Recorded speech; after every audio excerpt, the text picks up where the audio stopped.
This is WCVB-TV Show 5, Boston. It's 11 o'clock.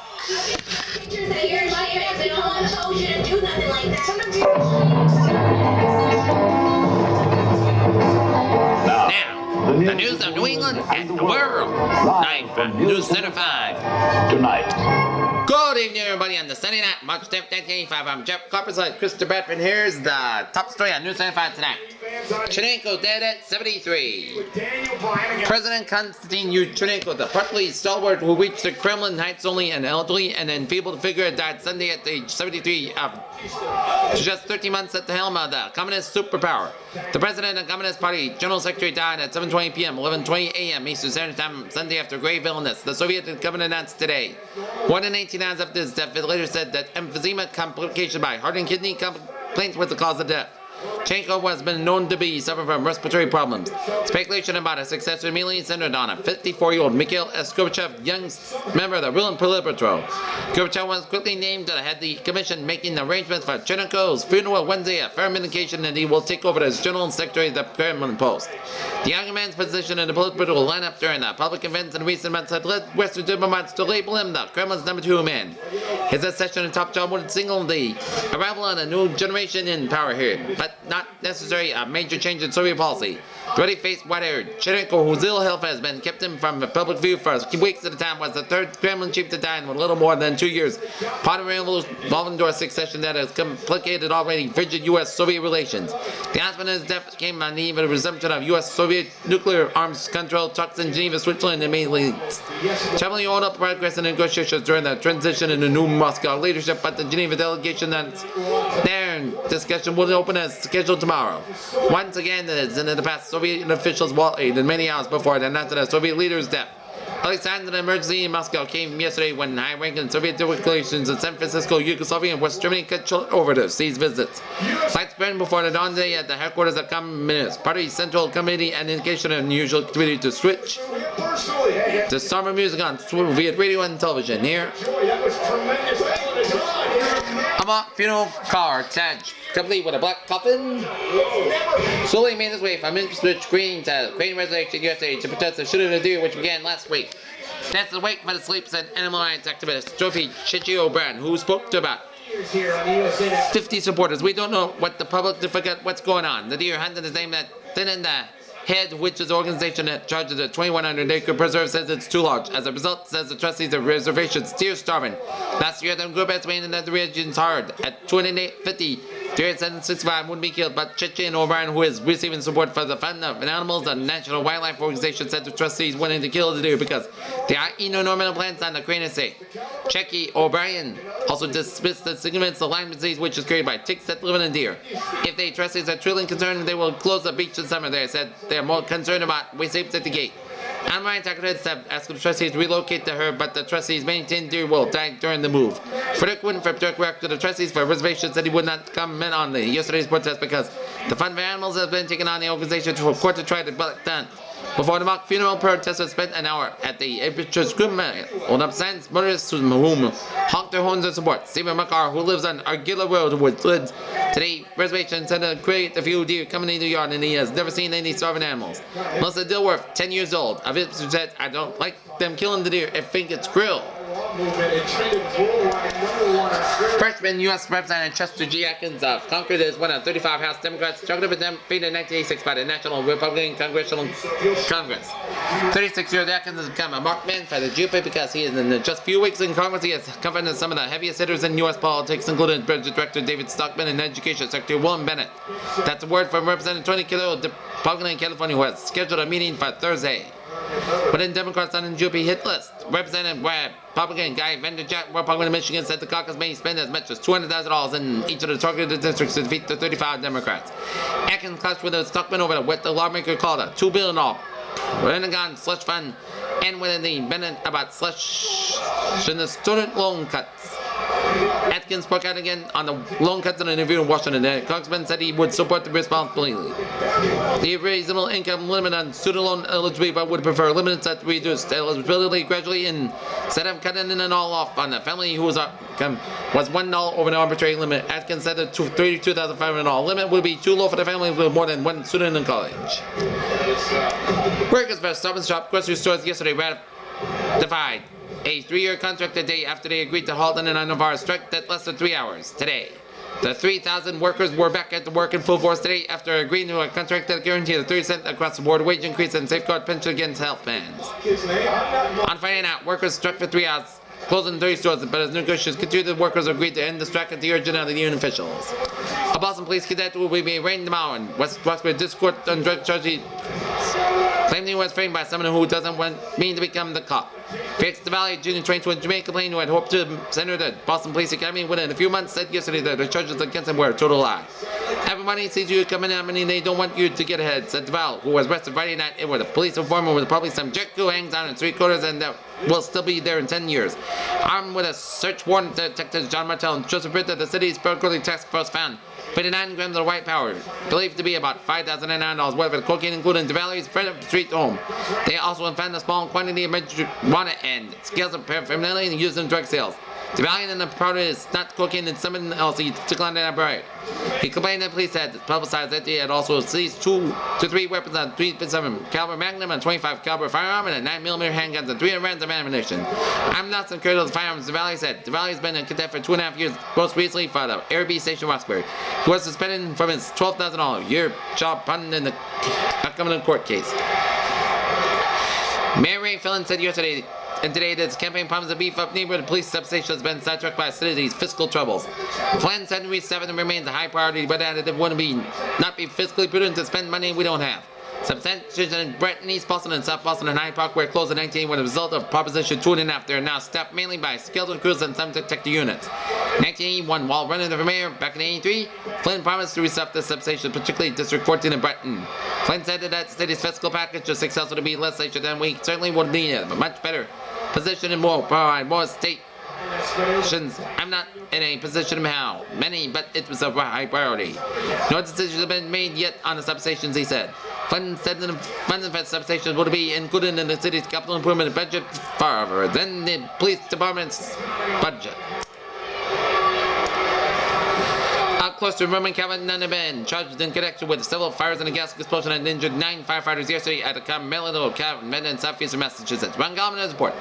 Diamond Place said Sister Mary Gettner, 39, was arrested shortly before 9 a.m. yesterday and charged with setting at least 5 fires to the convent that led to a gas explosion. District 1 Fire Chief Gustafson said the Herald, the tremendously exploded, was touched off after a heat from one of the fire moil to the seal from a gas meter in one room, causing a gas escape.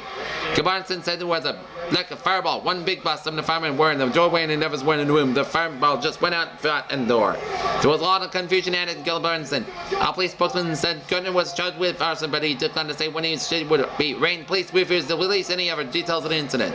Since 1966, a group of nuns from the disclosed Carmelite order in Dartmouth have been cloistered at the convent, leading a life of prayer and cut off from the secular world.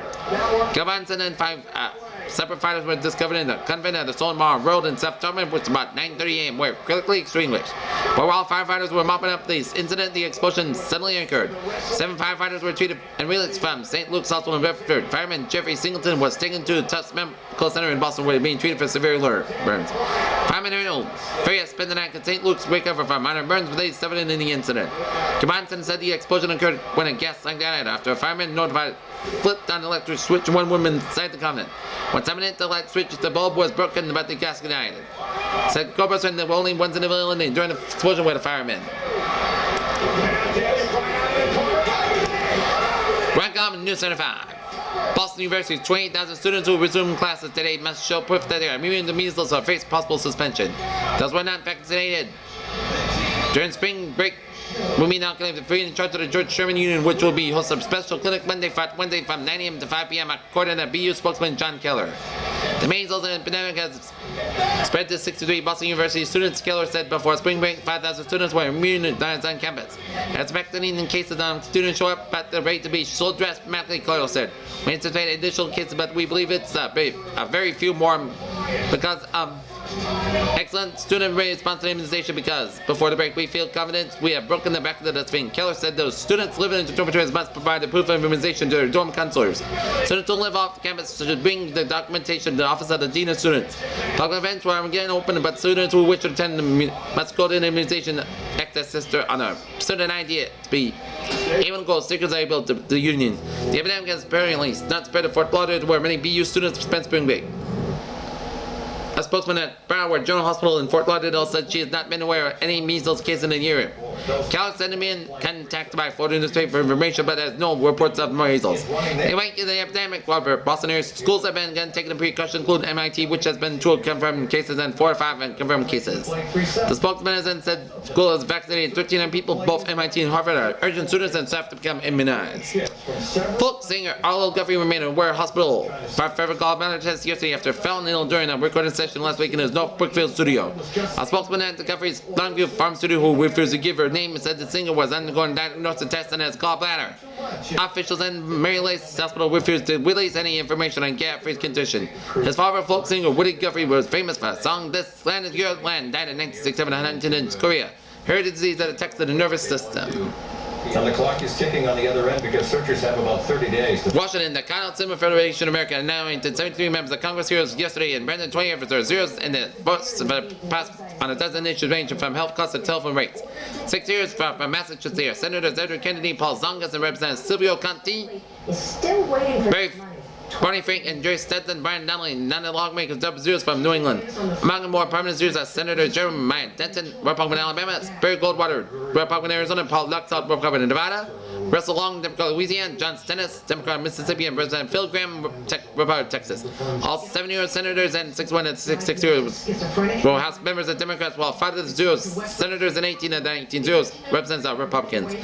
On Fox, the Federation spokesman said that 5 Republican senators represent the most GOP members over selected since the consumer group began the rating system in 1971, and Fox said that the overall voting records of all members of Congress showed a narrow differences between the Democrats and Republicans, although Democrats still far outscore Republicans in consumer ratings. This year, the members of the Congress were agreed on how they voted on legislation involving oil mergers, capital gains tax breaks, telephone rates, energy tax credits, credit card surcharges, and the cleanup of toxic waste. The Federation initiated more than 200 consumer groups to determine what to depend on whatever they felt would help consumers. This was decided in a group on at least 10 and 12 votes were rated here as well. Those were opposed to 10 were zeros. To be a mental health worker, which is something that never should happen. They just said we're not going to. A 13-year-old Dorchester boy chasing a ball across the street yesterday was hit by a car driven by a man later charged with drunk driving. The teen, Peter Alves, of 151 in Hancock Street, was reported in stable condition tonight at New England Medical Center with apparent injury to his head and neck. Alves was hit so hard today that his bloody flew in the windshield of a parked car, shattered it, and then landed against a stone wall, police said. The car's driver, Simeo Barbosa, 39, and Neville's Terrace in Dorchester, was charged with driving under the influence of the alcohol after 11:03 a.m. incident, said Boston Police Lieutenant Tom Riley. Alves been playing in a parking lot across from 134 Hancock Street. He was chasing the ball across the street when the accident occurred, said Riley. Barbosa, driving a 1982 blue Datsun, left about 25 feet of skid marks while trying to stop it for hitting Alves when the left front end of his car. The windshield of Barbosa's car with the parked green station wagon and both shattered in the accident. Barbosa is scheduled to be in rain today in Dorchester to court, said Riley. When Clyde the Cockatiel saw that someone intended to clip his wings, he did not exactly what his owners feared what he would do. He would fly away. Away to the Raptors Liberty Tree Mall in Denver to be exact for second day. Clyde remained free today about the press shoppers. Trey Williams, 16 of Wilmington, who bought the small Australian plant for her sister Suzanne's 6th birthday a few months ago, said a few people at the mail were willing to help retrieve the heart of the bird that had given up today. No one up us, Williams said. Williams said she and the boyfriend Steve DeMarco took Suzanne and Clyde to a small pet store Sunday afternoon Saturday to get Clyde's wings clipped for the 3rd time when Clyde suddenly was up and flew out the store. Who gets rain? Who gets snow? Tuesday starting at 4:30 a.m. After a 40-year wait, a World War II veteran today got the Bronze Star he earned for dragging a wounded buddy to safety fight above Roger Nazi gunfire. Jorge Quiroga's report. At 2-year Alfred J. Fitzpatrick, 59 of Milford, who received the medal before 1 in 50 friends. The relative said, "I think they made up for it. They did it up right. I felt like crying." Fitzpatrick's long way in the middle first came to his home 2 weeks ago to a plain cardboard package, 4th class mail. By the Department of Affairs Officer, the Army Reserve 66th Division, Fitzpatrick told units learned about a surprise package and arranged for a public ceremony. The Army was informed that its for a long delay. It was something that should have been done long ago, said 76th Division Assistant Commander Brigadier General Homer Johnson. He called it a layup fluke. Fitzpatrick had recently written the Army asking about the awards he felt deserved. Fitzpatrick was an 18-year-old private in 1844. When a soldier in George Patton's 4th Infantry Division, he saw the active duty of the Battle of the Bulge, the battle to stop the German Army's massive offensive that nearly broke the Allied lines. It was there when the Fitzpatrick directed a wounded soldier fought the enemy fire to safety later. He was hit by a sharp bullet. When exploding tank shell, but after treatment and continued on the drive into Germany and the war's end. Fitzpatrick also received the World War II Victory Medal, Pan African Middle Eastern Campaign Medal, Combat Infantry Badge, American Campaign Medal, and citations from Governor Dukakis and the Massachusetts Senate. Humble man, Fitzpatrick wished his parents could have lived to see the award ceremony. I want for the war with my parents, he said. That's why it's not good to give it the awards 40 years too late. But he's got his wife Barbara and three of their 4 children were able to attend today's ceremony. His wife Barbara, when married after the war, he was always a hero to me and their children. Sponsored by McDonald's. I'm loving it. Mayor Flynn today promised help for the elderly, the disabled, and the young who are being forced out of room in the house, and in many other cases being turned into condominiums. Standing outside, Joseph Ginelli, 73, was battling the rent increase in his room in the lodging house at 37 Border Street. Flynn said, "Our job is to reach out to the Joes of Boston. Lodging houses are different from apartment they are normally."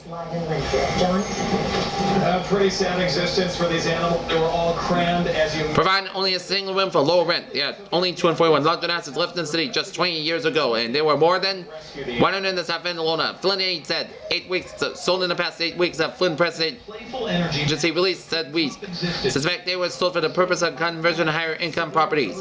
The 36-unit Bowden Street lodging house was sold for the $40,000 in September. The owner, Bottom Realty Trust, cannot be reached. A comment Ginelli, who lives on about $280 a month from Social Security, pays $100 a month for his small women crap cluster in Beeline and yellow paint.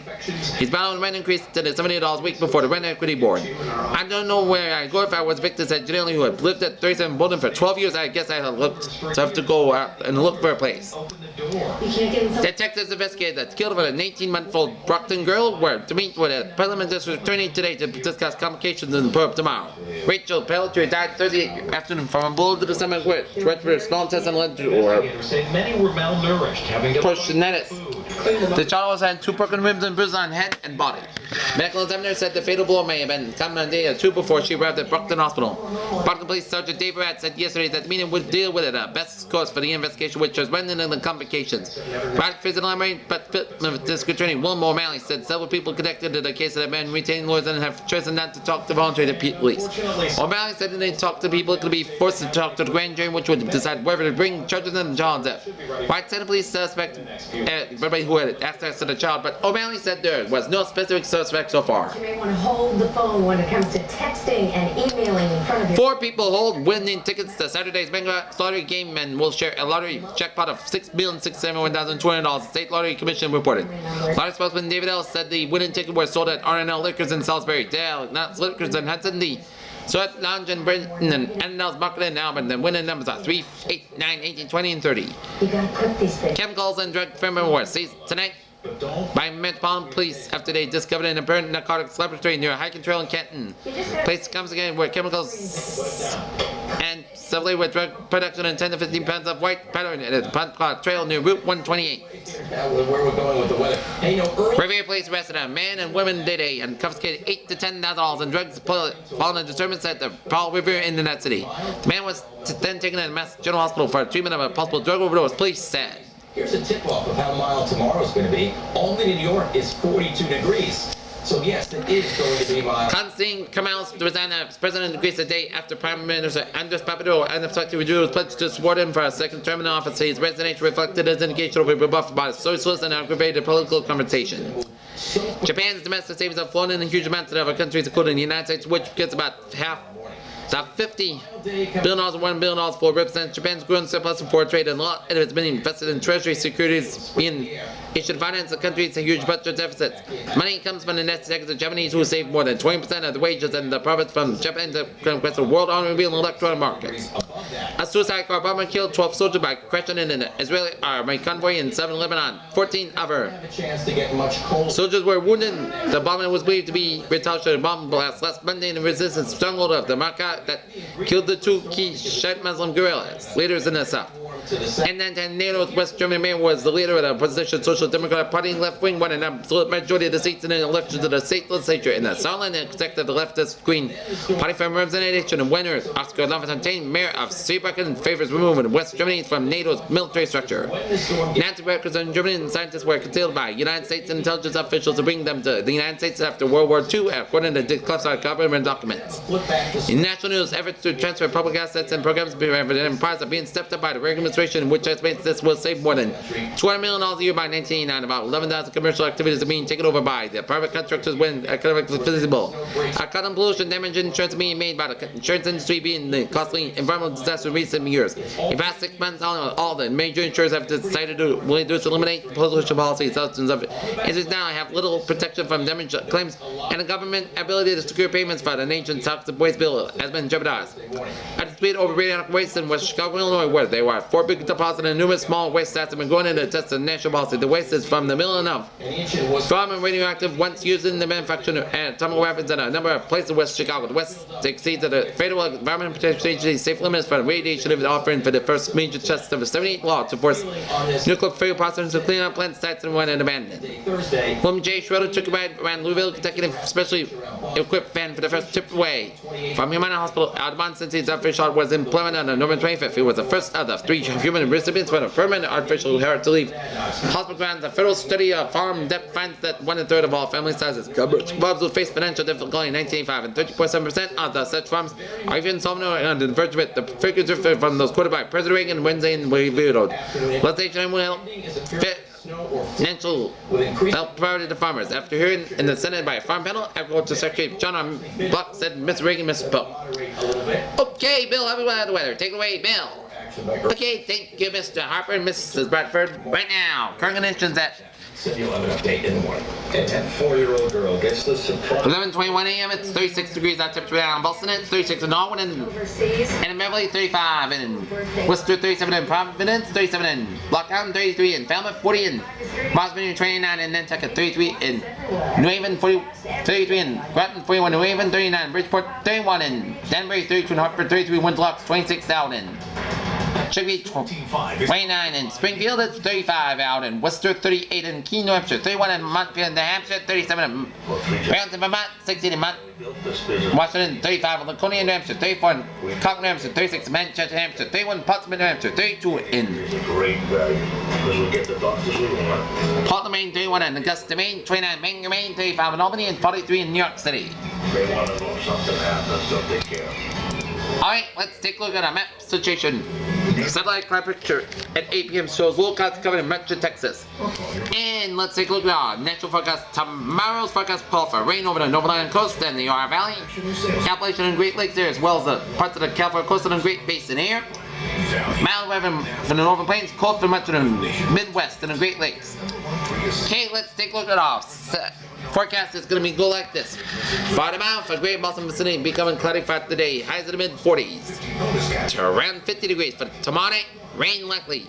Lows in the mid-30s, and for tomorrow, 50% chance of showers. Highs in the 30s from up in northern New England around 45 to 50 in the Cape Downs, mid-40s in the Boston area. Air, exam forecast, fair highs in the 40s, lows in the mid-20s and 30s. Thursday, fair highs in the 40s, lows in the 20s and mid-30s. And Friday, fair highs in the 40s, lows in the mid-20s and mid-30s. Okay, our morning forecast for Boston Harbor, southerly winds about 15-25 knots. Visibly low to be lulled and mild and fog and rain. Tonight, average seas building of 3 to 5 feet. Buzzard Bay, southerly winds about 15-25 knots. Today, visibly low to below 1 mile fog and rain by night. Tomorrow night, average seas building of 2 to 4 feet. High tide 2:09 a.m. and 2:40 p.m. and low tide 8:25 a.m. and 8:44 p.m. tomorrow. Sunrise tomorrow morning 6:04 a.m. Sunset tomorrow evening about 5:46 p.m. and moonrise 11:49 p.m. and moonset 8:37 a.m. and tonight about 5:46. New moon March 21st at 6:59 a.m. First quarter moon March 29th at 11:12 p.m. Full moon April 5th at 6:33 p.m. Last full moon March 13th at 12:35 p.m. And tomorrow's sunshine air quality index satisfactory. And that's me for the weather. Now, Mike Lynch sports takeaway, Mike. Okay, thank you, Bill.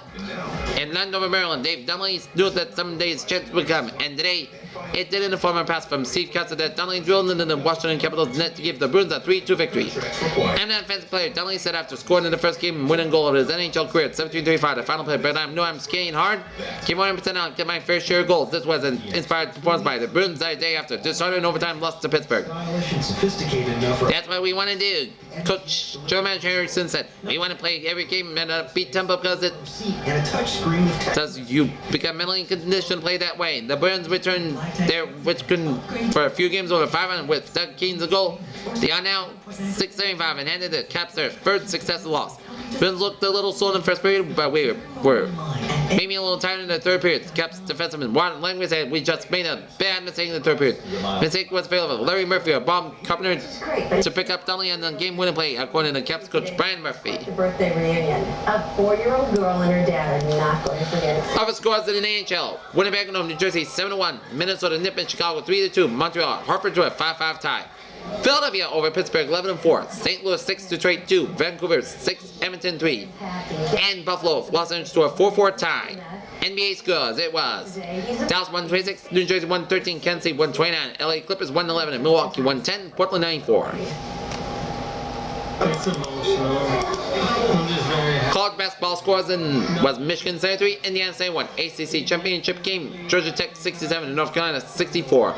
Southwest Conference Championship, Texas Tech 67 and Arkansas 64, and NCAA Division II Championship, Kentucky was in 94, Red State, Ohio 72. Entire month now to catch up before Dad heads back to Japan. Very nice indeed. All right, what have you learned about Rich Beverly in the 20 minutes with The the news has been better over the past. USFL scores, it was Doug Flutie and the New Jersey Generals taking over and defeating the Los Angeles Express 35-24. Denver over Portland 29-17, and Tampa Bay over San Antonio 31-10, and Houston clobbering Oakland 42-7.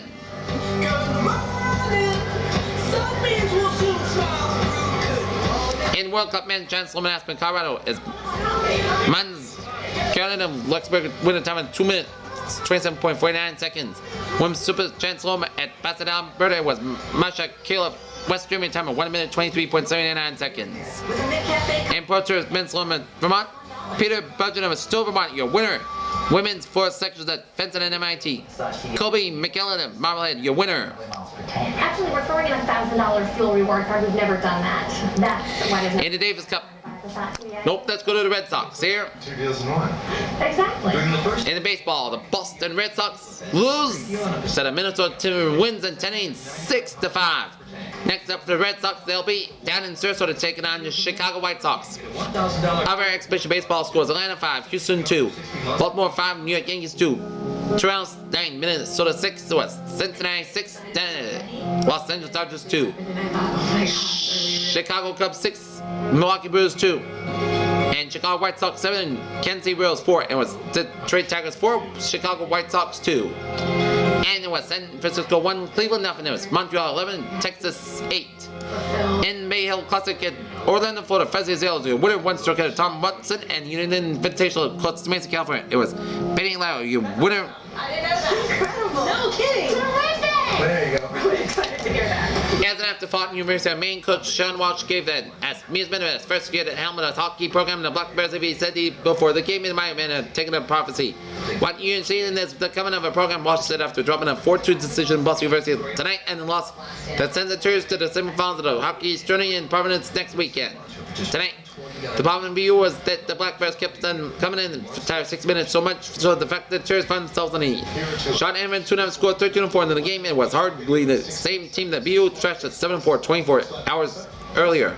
We both came out playing on. BU coach Shepard said after his 51st career win, then they picked up the pace a notch, they jacked it up, and we were ready. We had just did a good job interfering with us and bothering us. For checking here. Guarantee and no annual contract, plus a free upgrade to 50 meg internet for 2 years. Getting the Fios difference. That's how. Well, you got the 1985 NCAA Championship, and Boston College will be in in a wide variety of styles. Purchase $9.99 or more this week and get 20% off toward a future purchase, an instant $100 Bernie and Phil's gift card, and free Midwest Regionals on the first round taking on Duke, while Northeastern will take on Illinois in the East Regionals here. So it's now to 64 teams. Creators of South Park, the Book of Woman. Tickets on sale now. Visit LexusBroadwayInBoston.com. Closed caption. And lost to Columbus in the Eastern Massachusetts tournament. Each past 2 years, head to night. North Andover coach Jim Logue scored their goal of capturing the Division II title. The Scarnets going to measure up revenge today, knocking off. They defended the Division II championship Columbus team 4-2 at NU's Matthews waited to capture the over sexual crowd. We are playing incentive, said Logan. Columbus beat us in the tournament each other the past 2 years, and the kids were very uptight in the first period. They finally settled down, and we took to the final 2 periods. Columbus forward Alan Caprell noted the iron goal as the first period. North Andover forward. Like Reggie Lewis and Hank Gathers collapse and die on the court, we're especially frightened for former Bruin Rich Peverly and his family tonight. And that's going to be it for NewsCenter 5 tonight for this March 10th, 1985 Sunday night on Jack Carpenter alongside Christopher Bedford and Mike Lynch and Bill Hutchinson. Have a good evening. We'll be back tomorrow. Have a good night. See you tomorrow. Good night.